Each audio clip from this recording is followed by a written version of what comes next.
23rd of April and it's a Monday.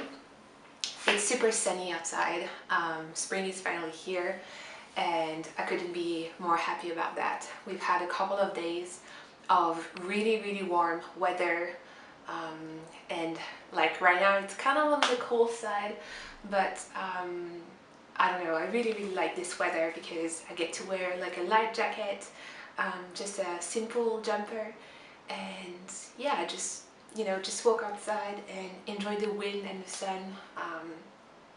And the days are getting longer and longer, so it's just a lovely time of the year. So yeah, I hope that you enjoyed the little vlog that I just finished editing. I don't know what you think about the format. I just think it's kind of easier for me to set up the camera and kind of record my day this way without having to talk necessarily. Just like yeah, set up the camera and just like do my things and then show you what I have been up to, rather than having a proper sit and chat. So let me know in the comments below what you think. And yeah, it's been a while since we last talked and I invited more yarn to my house, so I thought that I could just kind of show you the new members of the family. There's a lot of things that I want to talk about and I don't even know where to start because it's been so long, and I wanted to put like dates on the like little bits of recording that I had, but I had like some footage was recorded on, I don't know, like the very beginning of March, and then we went to Greece at like the end of March, and I don't know exactly when that happened. So yeah, there's a bit of like there's a bit of everything from last time that I recorded and today, basically. So yeah, I'm just gonna start by showing you maybe like the yarn that arrived, like the first parcel that arrived, and then show you the rest of it. So I'm just going to open it up. So this is the, I hope it's not noisy, this is the lovely bag of yarn that I use for keeping my yarn. I started to keep my yarn in plastic bags, in different plastic bags. Whenever I receive yarn, they are sometimes sent in like those, sealable bags, and I never throw these away. I keep them and then I use them to store my yarn, because we've been having some little bugs incidents lately. I'm not going to get into too many details, but I just wanted to make sure that my yarn was safe. So I just decided to, to place and to store like the different skins in bags, just for them to be safe, because some bugs really love natural fibers as much as we do, and yarn is expensive, and even though it's not as aesthetically pleasing to look at when it's in plastic bags, it's just safer. So this is how I have been storing my yarn for the past 2 months, I think. So yeah, so far it's working. Fingers crossed. I hope they're not gonna get through plastic. So yeah, this lovely yarn is from a company called EcoView 5 Mill, and it's a mill based in North Carolina, and it is absolutely stunning. They sent me like a box with samples a couple of months ago from with all of their yarn bases, and I've kind of fell in love with They're chunky, one of their chunky weight yarn. This one is called Haley, and that is the beach sand colorway, and here I have the black diamond, and they are just absolutely stunning. I finished a chunky weight sample a couple of months ago, and I won't be able to get it back before 2019 or 2020, but I just kind of fell in love with chunky yarn, and just, I don't know, the rhythm and the quickness, the fastness of the knitting compared to obviously fingering weight projects, and just enjoy the like the single ply a lot. So I'm really eager to casting on with these two, and see what I could make with them. I've been so drawn to neutrals lately. As you're going to see, I don't know, I've always been a neutral kind of girl, but lately I think I took it to the next level. I'm working with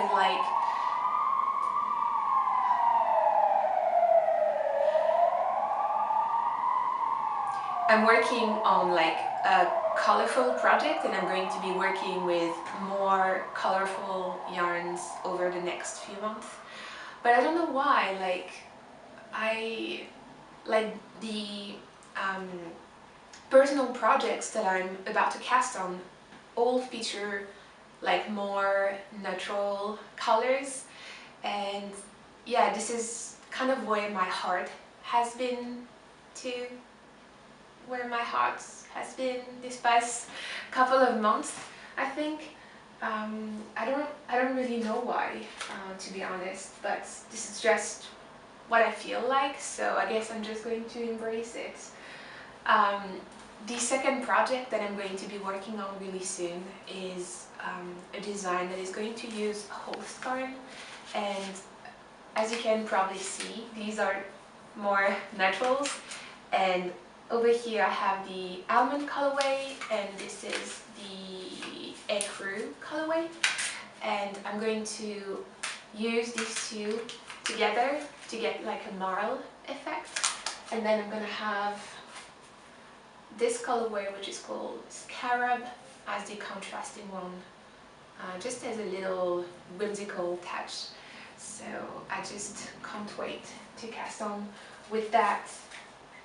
Then when I went to Greece, you've seen the footage already of the little yarn shop that I actually stumbled across quite accidentally on the very last day that we were in Athens. And I actually visited another yarn shop, or I was about to visit another yarn shop like a couple of days before, and I didn't really get into the yarn shop because I could see from the outside that they had a lot of more acrylic and very colorful, like not necessarily natural yarns, and it's not what I like the best. So I was a bit disappointed, and I didn't think that I would actually find any other yarn shop. Like this one was not even listed when I searched for yarn shops in Athens. And like on the last day, like one street behind the first yarn shop that we went to, we stumbled across this one, and I immediately went inside and saw like all of the beautiful yarns that they had, some yarns that I had never seen before but that I had heard a lot of good things about. And I don't know, I don't get to touch a lot of yarn in person, as we don't really have a lot of yarn shops here, or we do have yarn shops but they don't have like these type of yarns. So just, you know, going to a shop and petting all the yarn is, I don't know, such a good feeling. So I ended up purchasing these two just to swatch a little bit and see what kind of fabric I could get. I have always wanted to try the BC Garn Simula Melange. And yeah, I just got like a natural color, so I'm going to swatch with that. It's a 100% organic wool. And the other one that I had never heard about is also by BC Garn, and that's their Hamilton One Tweed, and it's 100. It's a blend of wool, and there's maybe 10% viscose. Yeah, and that's for the little tweedy bits. Absolutely stunning. Um, the yarn shop was run by a man actually, and he was so knowledgeable about yarn and all the knitting stuff.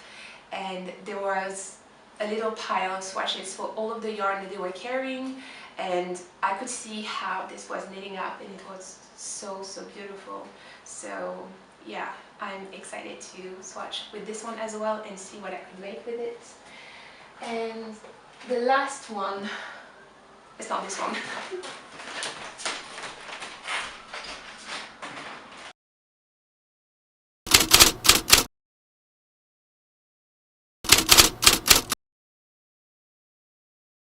So it is now later in the afternoon, and I'm working on a pattern that I have sent to Test Knitting, and I'm just about to send it to the tech editor. So I need to double check the Google document and see what comments the test knitters have added to the file for me to check, and things that need to be changed basically. So for this pattern I had a few things that needed to be fixed on two charts that are used for the pattern, just to make things slightly more clear for knitters that like to work from charts. So it is now later in the day, and I haven't been knitting today yet. I have been working on the computer for the most part. So what I'm gonna do now is go ahead and block this mini shawl.